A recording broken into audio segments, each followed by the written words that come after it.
നമസ്കാരം. നമ്മുടെ Swift KSRTC Swift super fast ഇനി AC ആവാൻ പോവാണ്. അപ്പൊ AC ആവാൻ പോകുമ്പോൾ രസം നമ്മുടെ ചാലക്കുടി പ്രദേശത്ത് വെള്ളാഞ്ചിറയിലാണ് ആ AC ആക്കുന്ന പ്രക്രിയ നടന്നുകൊണ്ടിരിക്കുന്നത്. Heavy cool and techno solutions, ഇത് രണ്ടും ഇവരുടെ ഒരു കമ്പനിയാണ്. ഇവരാണ് ഇതിന്റെ അതിന്റെ എല്ലാമായ അനിൽ ആന്റണിയാണ് നമ്മുടെ. അല്ലേ, നമസ്കാരം. ഇതെങ്ങനെ ഒപ്പിച്ചെടുത്തു? ഒപ്പിച്ചെന്ന് വെച്ച് കഴിഞ്ഞാൽ നമ്മളിതിന്റെ കൂടെ പിന്നാലെ ഒരു 13 വർഷത്തോളമായി ഞങ്ങൾ ഇതിന്റെ പിന്നാലെ നടക്കുന്നത്. അപ്പൊ ഇതിന്റെ തന്നെ പരീക്ഷണ നിരീക്ഷണങ്ങളൊക്കെ ആയിട്ട് ഇങ്ങനെ കുറെ ഫെയിലിയർ ഒക്കെ വന്നു, അത് പിന്നെ സക്സസ് ആയി കയറി വന്നു. പിന്നെ ഇപ്പൊ ട്രക്കിന്റെ യൂണിറ്റ് ഇപ്പൊ ഒരു 8 വർഷത്തോളമായിട്ട് വളരെ സക്സസ് ആയിട്ട് മാർക്കറ്റിൽ ഓടിക്കൊണ്ടിരിക്കുന്നു. ട്രക്കിൽ പോകുന്നുണ്ട്. അപ്പൊ നമുക്കൊരു കസ്റ്റമർ എന്ന് പറഞ്ഞ് ബസ്സിൽ ഇങ്ങനെ ചെയ്യണമെന്ന് പറഞ്ഞു. അപ്പൊ ലൈൻ ബസ്സിലാണ്. അതിക്ക് പിന്നെ ടൂറിസ്റ്റ് ബസ്സിലൊക്കെ ഞങ്ങള് ഡ്രൈവർ ക്യാബിൻ AC ആക്കി വിടുന്നുണ്ട്. അത് ഓൾറെഡി ഭയങ്കര ഹോട്ടും എഞ്ചിന്റെ ചൂടും പുറമെ നിന്നുള്ള എയറും കാര്യങ്ങളെല്ലാം കയറി വരുന്ന ഒരു ക്യാബിനാണ്. എന്നാലും ഞങ്ങൾ അത് തണുപ്പിച്ചുകൊണ്ടിരുന്നു. ആ കോൺഫിഡൻസിൽ ഞങ്ങളോട് ടൂറിസ്റ്റ് ബസ്സുകാർ ആദ്യമേ പറഞ്ഞിരുന്നു ബാക്ക് പാസഞ്ചർ ക്യാബിൻ AC ആക്കാൻ. പക്ഷെ നമുക്ക് അതിലും നല്ലത് ഒന്നുകൂടി ഒന്നുകൂടി ഈ ലോക്കൽ ബസ്സുകൾ ആക്കുകയാണെന്നുണ്ടെങ്കിൽ, നമ്മുടെ സാധാരണ ബസ്സുകൾ ആക്കുകയാണെന്നുണ്ടെങ്കിൽ അതൊന്നുകൂടി ഞങ്ങൾക്ക് ഒരു വിശ്വാസം വരാം കസ്റ്റമർക്കായാലും ബാക്കിയുള്ളവർക്കായാലും. കാരണം അത് നടക്കുന്നുണ്ടെങ്കിൽ ടൂറിസ്റ്റ് ബസ് എന്തായാലും നടക്കും. അപ്പൊ നമ്മുടെ പ്രൊഡക്റ്റ് ഇനീഷ്യലി ഒരു സെറ്റപ്പ് ആയതുകൊണ്ട് തന്നെ, ഒരു സ്റ്റാർട്ടപ്പ് ആയതുകൊണ്ട് തന്നെ ആൾക്കാർ വിശ്വസിക്കാൻ, സ്വതവേ മലയാളിനെ സംബന്ധിച്ചിടത്തോളം ഒരു പുതിയൊരു സാധനം ഇങ്ങനെ ഒരു സാധനം വിശ്വസിക്കാൻ വളരെ ബുദ്ധിമുട്ടാണ്. പിന്നെ ഒരു കാരണവശാലും പ്ലസ് പറയില്ല, എപ്പോഴും മൈനസ് തന്നെ എല്ലാവരും പറയുള്ളൂ. അപ്പൊ അതില്ലാതിരിക്കാൻ വേണ്ടി അത്രയും എക്സ്ട്രീം കണ്ടീഷനിലുള്ള സാധനം തന്നെ ആദ്യമേ ചെയ്യുകയാണെന്നുണ്ടെങ്കിൽ പിന്നീടേക്ക് അതിലും വളരെ ചെറിയ സംഭവങ്ങളെയാണ്, വേറെ പ്രശ്നങ്ങളൊന്നും വരാനുമില്ല.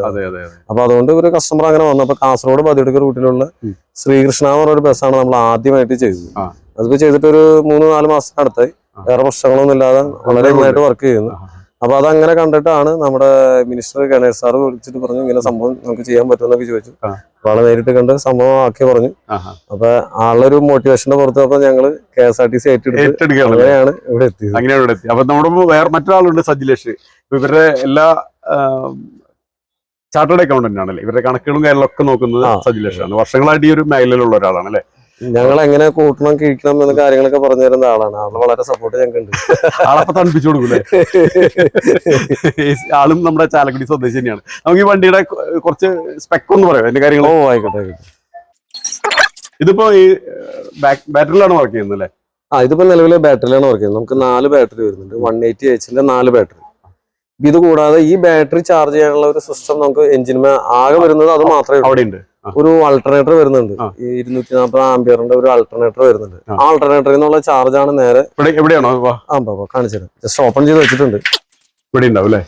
വേണം. ഇതാണ് നമ്മുടെ വരുന്ന അൾട്ടർനേറ്റർ. നമുക്ക് എഞ്ചിനിൽ നിന്ന് ആകെ ഡ്രൈവ് വരുന്നത് അത് മാത്രമേ ഉള്ളൂ. നോർമലി പഴയ മോഡൽ AC സിസ്റ്റത്തിനെ അപേക്ഷിച്ച് നമുക്ക് ഈ അൾട്ടർനേറ്ററിന്റെ ഒരു ലോഡ് മാത്രമേ അത് വരുള്ളൂ. അതായത് ഒരു അൾട്ടർനേറ്റർ തിരിയാൻ, അതൊരു ഡൈനാമോ തിരിയാൻ നിസ്സാര ലോഡ് മതി. ഒരുപാട് അത് ഫ്യൂവൽ കൺസംഷൻ ഒരുപാട് വരില്ല.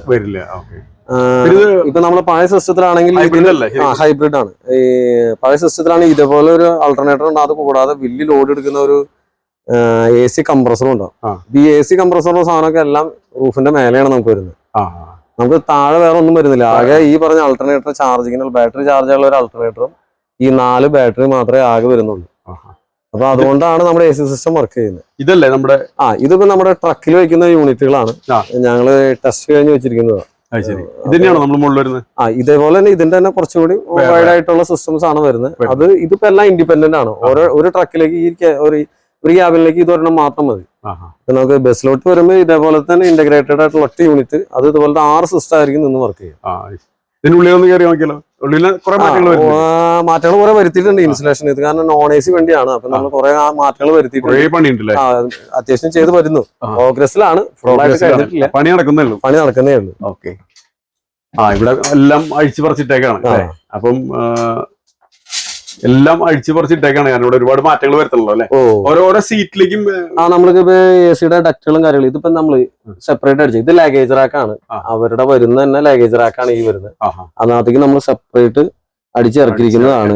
എയർ ട്രാക്കാണ് അത്. പിന്നകത്തിലാണ് എയർ ഓരോ വരാവുന്ന രീതിയിൽ നമുക്ക് നോർമലി എല്ലാ സീറ്റുകളിലേക്കും കൊടുത്തിട്ടുണ്ട്. അതുപോലെ തന്നെ ബാക്കിൽ ഇരിക്കുന്ന പാസഞ്ചർക്കും കൂടി ഇപ്പൊ ഡക്ട് ഞങ്ങൾ അടിച്ച് എക്സ്റ്റെൻഡ് ചെയ്ത് റെഡിയാക്കിക്കൊണ്ടിരിക്കുന്നത്. ഇതിൽ എത്ര സീറ്റിംഗ് വരുന്നത്?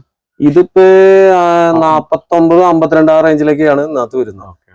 പിന്നെ ഇതിനകത്ത് ഇപ്പൊ ഫ്ലോറിൽ ഇപ്പൊ നമുക്ക് അലുമിനിയം ഒക്കെയാണ് വരുന്നത്.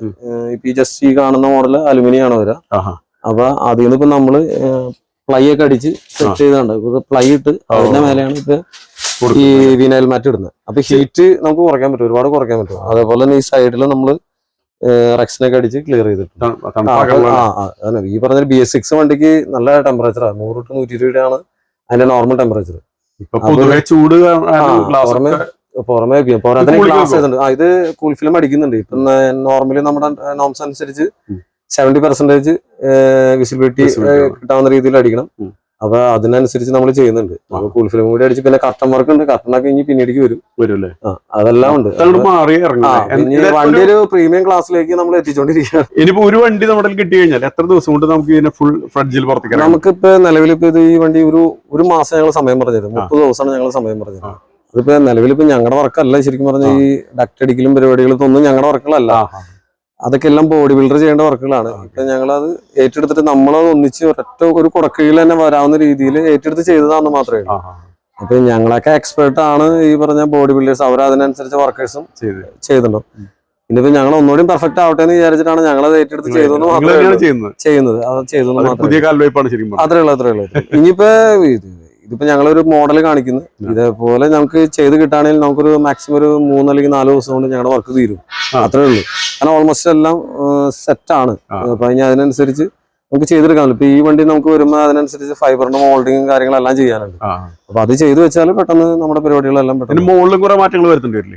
അത്യാവശ്യം മാറ്റങ്ങൾ ഞങ്ങൾ വരുത്തിയിട്ടുണ്ട്. സ്ട്രക്ചറിൽ അതൊക്കെ വേറെ പ്രശ്നങ്ങൾ വരാത്ത രീതിയിൽ തന്നെ, അതായത് ഇപ്പൊ നമ്മളിപ്പോ ഇതിന്റെ ബേസിക് സ്ട്രക്ചറിൽ വേറെ പ്രശ്നങ്ങൾ വരരുത്. ഇപ്പൊ നമ്മൾ AC വെച്ചെന്ന് വിചാരിച്ചിട്ട് അതിന്റെ വണ്ടിയുടെ ബാലൻസിങ്ങിലോ ഇതിലൊന്നും മാറ്റം വരാൻ പാടില്ല.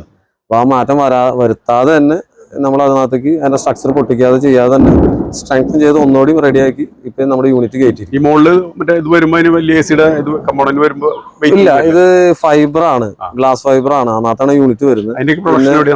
ഇതിപ്പോ നമ്മുടെ കൊരട്ടിയിലാണ് അതിന്റെ ഗ്ലാസ് ഫൈബറിന്റെ അതിന്റെ ബോഡിയുടെ വർക്കുകൾ നടക്കുന്നത്. ഇപ്പൊ എല്ലാം നമ്മുടെ എന്റെ ഒരു പോളിസി ഇത്രയേ ഉള്ളൂ, ഞാൻ രക്ഷപ്പെടുന്നുണ്ടോ കൂടെ അതിന്റെ അയൽക്കാരും കൂടി രക്ഷപ്പെടണം. അപ്പൊ ഒന്ന് ഞാനൊരു കൈ കൊടുത്താൽ കയറുന്നുണ്ടെങ്കിൽ എല്ലാവരും കൂടി കയറട്ടെ, ഒരുമിച്ച് കയറട്ടെ, ഇല്ലേ വേറെ നിവൃത്തി.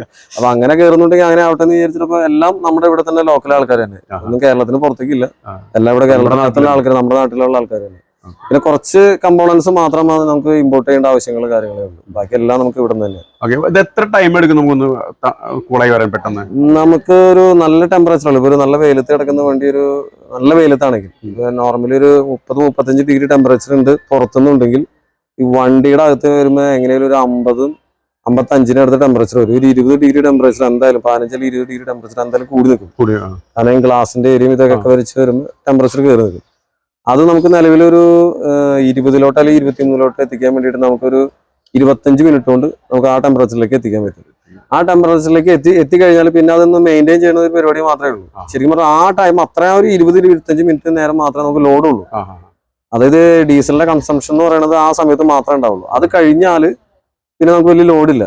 പിന്നെ ടെമ്പറേച്ചർ മെയിൻറ്റെയിൻ ചെയ്യൽ മാത്രമേ ഉള്ളൂ. അതുകൊണ്ട് തന്നെ നമുക്ക് വലിയ ഫ്യൂവൽ കോസ്റ്റ് വലിയതായിട്ട് വരില്ല. ഇപ്പൊ നമ്മളിത് ഓൺ ആക്കിയിട്ടുണ്ട്, വണ്ടി ഓഫ് ചെയ്തിട്ട് പോയി, അപ്പോഴും എത്ര നേരം ഇതിന്റെ തണുപ്പിൽ നിൽക്കും? നമുക്ക് എത്ര നേരം നമുക്ക് വണ്ടി ഓഫ് ചെയ്തിടാം. മാത്രമായിട്ട് വർക്ക് ചെയ്യാൻ പറ്റും. AC മാത്രമായിട്ട് വണ്ടി ഓഫ് ചെയ്തിടാം. അതാണ് ഹൈബ്രിഡ് എന്ന് പറയാനുള്ള കാരണം കൂടി അതാണ്. വണ്ടി ഓഫ് ചെയ്തിട്ടിട്ടാലും നമ്മുടെ AC യൂണിറ്റ് വർക്ക് ചെയ്യും. ഇതിനകത്ത് 6 യൂണിറ്റ് സെപ്പറേറ്റ് യൂണിറ്റ്, പക്ഷെ അത് ഇന്റഗ്രേറ്റഡ് ആയിട്ട് ഒറ്റ അസംബ്ലിയുടെ അകത്താണ് ഈ സാധനം നിൽക്കുന്നത്.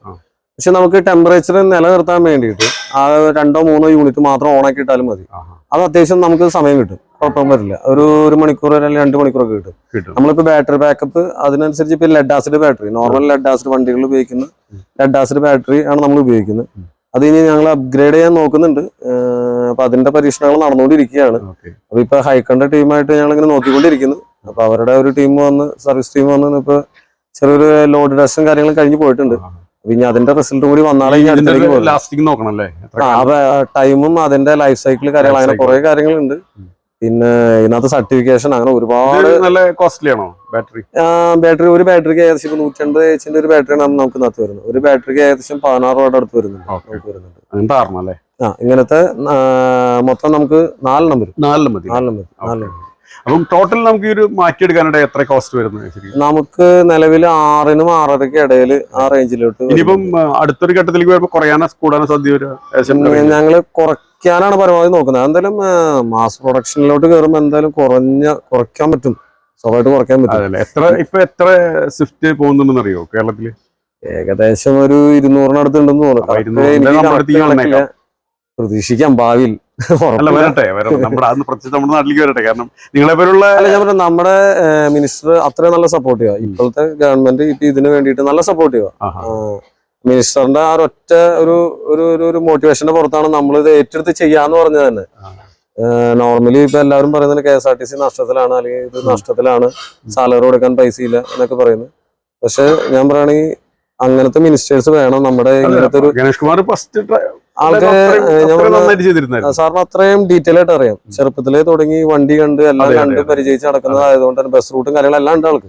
അപ്പൊ അതുകൊണ്ട് തന്നെ വണ്ടിയുടെ A to Z കാര്യങ്ങൾ ആൾക്ക് വളരെ നന്നായിട്ട് അറിയാം.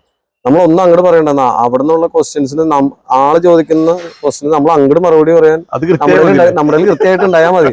അത് മാത്രമേ ഞങ്ങൾക്ക് പേടി. അല്ല, ഏതൊരു മേഖലയിലായാലും അറിവുള്ളവർ വരണം. മന്ത്രിമാരെ നല്ല അറിവുള്ളവർ വന്നാൽ ആ മേഖല വികസിക്കും. കഴിഞ്ഞ ടൈമിൽ നമുക്കറിയാം നന്നായിട്ട് വന്നായിരുന്നു, നല്ല ഭയങ്കര ഡെവലപ്പായി. ആ ഡെവലപ്മെന്റ് ഇപ്രാവശ്യം അത്രയ്ക്ക് വന്നില്ല. പക്ഷെ ഇപ്പൊ ആള് ആക്റ്റീവായി തുടങ്ങി. അത് വരും, കാരണം വെച്ചാൽ അതിൽ നമുക്കറിയില്ല അവരുടെ പ്രതിബന്ധങ്ങൾ എന്താണെന്ന് നമുക്ക്. എന്തായാലും നല്ല മിനിസ്റ്ററാണ്, ഇതിനെ കുറിച്ച് നല്ല അറിവുള്ള ഒരു മിനിസ്റ്ററാണ്. അപ്പോൾ അത് ഒരുപാട് ഗുണം ചെയ്യും. അതിന്റെ ഒരു ഭാഗമാണ് ഇപ്പൊ സ്വിഫ്റ്റ് AC ആയിക്കൊണ്ടിരിക്കുന്നത്. ഇത് ഭാവിയിൽ എന്തായാലും നമ്മുടെ കേരളത്തിന് വലിയ ഉപകാരപ്രദമായിരിക്കും അല്ലെ? വേണം. ഇപ്പൊ അവര് പറഞ്ഞത് തന്നെ ഇപ്പൊ നിലവിൽ ഇപ്പൊ നമുക്ക് ഇതിന് ഇത്ര വലിയ ഫ്യൂവൽ കോസ്റ്റ് ഒരുപാട് വരുന്നില്ല. അപ്പൊ അതുകൊണ്ട് തന്നെ ഇവർക്ക് ഇപ്പൊ സാധാരണ AC വണ്ടി ഓടുന്നതിന്റെ ഒരു ടിക്കറ്റ് ഫെയർ സ്റ്റേജിലേക്കൊന്നും ഇത് എത്തിക്കേണ്ട കാര്യമില്ല. അപ്പൊ അങ്ങനെ വെച്ച് നോക്കുമ്പോ നിലവിൽ നമുക്ക് നോൺ AC-യുടെ ആ ഒരു റേറ്റ് തന്നെ. ഇപ്പൊ നമ്മുടെ കാസർഗോഡ് ചെയ്ത വണ്ടിയിൽ തന്നെ നോൺ AC-യുടെ പൈസക്ക് തന്നെയാണ് AC വണ്ടി ഓടിക്കൊണ്ടിരിക്കുന്നത്. അപ്പൊ അതിന്റെ ഒരു പ്രൈവറ്റ് മേഖലയിൽ ഒരു ഓണർക്ക് അങ്ങനെ ചെയ്യാന്നുണ്ടെങ്കിൽ തീർച്ചയായിട്ടും നമ്മുടെ ഗവൺമെന്റിന് എന്തെങ്കിലും ഒരു സപ്പോർട്ട് കൂടി ഉണ്ടെങ്കിൽ സുഖമായിട്ട് ചെയ്യാവുന്ന. എന്തായാലും KSRTC മാത്രമല്ല നമ്മുടെ നാട്ടിലോടുന്ന എല്ലാ വണ്ടി AC ആവാനുള്ള ആവട്ടെ എന്നുള്ള ഒരു പ്രാർത്ഥനയിലാണ്. യാത്ര ചെയ്യാൻ ബുദ്ധിമുട്ടായി തുടങ്ങി. അത്ര ചൂടായി നമ്മൾ ഗൾഫിലെ മാതിരി ഇപ്പോ വിദേശ രാജ്യങ്ങളിലെ പോലെ തന്നെ നമുക്ക് അന്തരീക്ഷത്തിൽ ചൂട് മാത്രമല്ല, നമ്മുടെ വണ്ടികൾ BS6 OBD2 റേഞ്ചിലോട്ടൊക്കെ കയറുമ്പോൾ വണ്ടിക്ക് 100 to 120 ഡിഗ്രിയാണ് വണ്ടിയുടെ നോർമൽ ടെമ്പറേച്ചർ. വണ്ടിയുടെ നോർമൽ ടെമ്പറേച്ചർ അത്രയും വരുമ്പോൾ എഞ്ചിന്റെ ഈ പറഞ്ഞ റേഡിയേറ്റർ തണുപ്പിക്കുന്ന സിസ്റ്റത്തിന്റെ ഈ റേഡിയേറ്ററിന്റെ ഏറ്റവും ടോപ്പിൽ വരുന്ന കൂളന്റിന്റെ 140 ഡിഗ്രി 130 140 ഡിഗ്രി ചൂട് വരും. ആ സാധനത്തിനെ തണുപ്പിച്ചിട്ടാണ് ഈ പറഞ്ഞ 100-ലേക്ക് 120-ലേക്ക് എത്തിക്കുന്നത്. അപ്പൊ ആ ചൂടിന്റെ ഒരു പകുതിയെങ്കിലും അല്ലെങ്കിൽ 30% എങ്കിലും ക്യാബിനകത്തോട്ട് കയറും. ഇത്രയും ചൂടിന്റെ ഒരു 30% എന്നൊക്കെ പറയുമ്പോ അത്യാവശ്യം മാന്യമായ ഒരു ചൂടായി. ഒരു 70 to 80 ഈ വണ്ടിയുടെ അകത്തോട്ട് പോരാത്തിന് വണ്ടിയുടെ അകത്ത് ഗ്ലാസും കൂടി ആവുമ്പോ അത്രയും ഹീറ്റ് കയറി വരാണ് നമുക്ക് വരുന്നത്. പോരാത്തിന് ഫ്ലോർ എല്ലാം വരുന്ന അലുമിനിയം ആണ്. അപ്പൊ ഈ ഹീറ്റ് ഡെസിപ്പേറ്റ് ചെയ്ത് ഓൾറെഡി ഫ്ലോർ അടക്കം ഫുൾ ഹീറ്റ് ആയിട്ട് നിൽക്കും. നമുക്ക് സ്വാഭാവികമായിട്ടും നമ്മൾ ചെരുപ്പിട്ട് അല്ലെങ്കിൽ വണ്ടിയിൽ ഇരിക്കുന്നതുകൊണ്ട് അല്ലെങ്കിൽ കയറുന്നതുകൊണ്ട് നമുക്ക് ആ ഹീറ്റ് ഫീൽ ചെയ്യില്ല. പക്ഷെ മൊത്തത്തിലുള്ള ആ ചൂട് നമുക്ക് മൊത്തത്തിൽ കയറി വരും. പക്ഷെ ഈ പറഞ്ഞ രീതിയിൽ ഇതെല്ലാം ഇൻസുലേറ്റ് ചെയ്ത് എല്ലാവർക്കും ഒരു AC വണ്ടി ആയിട്ട് പുറത്തേക്ക് ഇറങ്ങുന്നുണ്ടെങ്കിൽ സുഖസുന്ദരമായിട്ട് യാത്ര ചെയ്യാം. ഒരു ക്ഷീണവും ഉണ്ടാവില്ല. നമുക്കൊരു യാത്ര ചെയ്തതിന്റെ ഒരു ഫീൽ പോലും ഉണ്ടാവില്ല. വളരെ സുഖസുന്ദരമായിട്ട് യാത്ര ചെയ്യാം.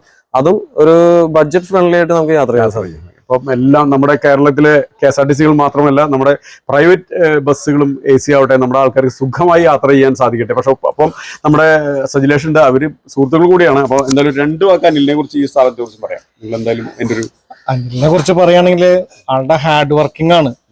ഹാർഡ് വർക്കിംഗ് എന്ന് പറഞ്ഞാൽ ആൾ ചിലപ്പോൾ 24 മണിക്കൂറും ഇതിന്റെ ഒരു R&D പ്രോസസ് ആയിട്ട് ആള് ഇതിന്റെ പോകും. അപ്പൊ അത് അനിലിനൊപ്പം നമുക്ക് അവരുടെ ഭാഗമായിട്ട് ഒരു കൺസൾട്ടന്റ് ലെവലിലേക്ക് പോകാനും നമുക്ക് വളരെയധികം സന്തോഷമുള്ളൂ. കാരണം എത്രമാത്രം ഹാർഡ് വർക്ക് ചെയ്ത് അതിനെ വിജയിപ്പിക്കാം എന്നുള്ള ആളൊരു മൈൻഡ് സെറ്റിലാണ് ഓരോ മൈക്രോ ലെവലിൽ ഈ കമ്പൗണ്ടിനെ കുറിച്ച് മനസ്സിലാക്കിയും അതിന് ഡിസൈൻ ചെയ്ത് വിജയിപ്പിക്കാനും. അതിലിപ്പോൾ 13 വർഷത്തോളം ഈ മേഖലയിൽ ഫസ്റ്റ് എർത്ത് മൂവിങ് ഹെവി വെഹിക്കിൾസിലായിരുന്നു. ഇപ്പൊ നമ്മളുടെ ട്രാൻസ്പോർട്ട് വെഹിക്കിളിൽ ഹെവി വെഹിക്കിൾസിലേക്ക് അനിലിന്റെ പുതിയ സംരംഭത്തിന് എല്ലാവിധ ആശംസകളും നമ്മൾ തരാണ്. നമ്മൾ അനിലിന്റെ ഒപ്പം ഞങ്ങൾ കൂടി ഉണ്ടാവും, ഞങ്ങളുടെ ടീം മൊത്തം കൂടി ഉണ്ടാവും. ഹാർഡ് വർക്ക് ചെയ്ത എന്തായാലും റിസൾട്ട് ഭാവിയിൽ നമുക്ക് ഉണ്ടാകും എന്നതിന്റെ ഉത്തമ ഉദാഹരണം കൂടിയാണ് നമ്മുടെ അനില്. ഒപ്പം ശൈലേഷൊക്കെ അങ്ങനെ തന്നെ ഒരാളാണ്. അപ്പൊ എന്തായാലും നമ്മുടെ കേരളം മുഴുവൻ തണുക്കട്ടെ.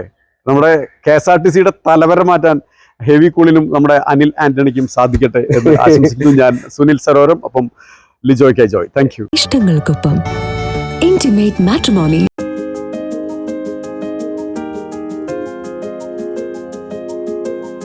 Lakshmi jewellery, Kodungallur, Chalakudy, North Paravur. വിശാലമായ പാർക്കിംഗ് സൗകര്യത്തോടുകൂടി എല്ലാം ഒരു കുടക്കീഴിൽ ഒതുക്കിയിരിക്കുന്നു.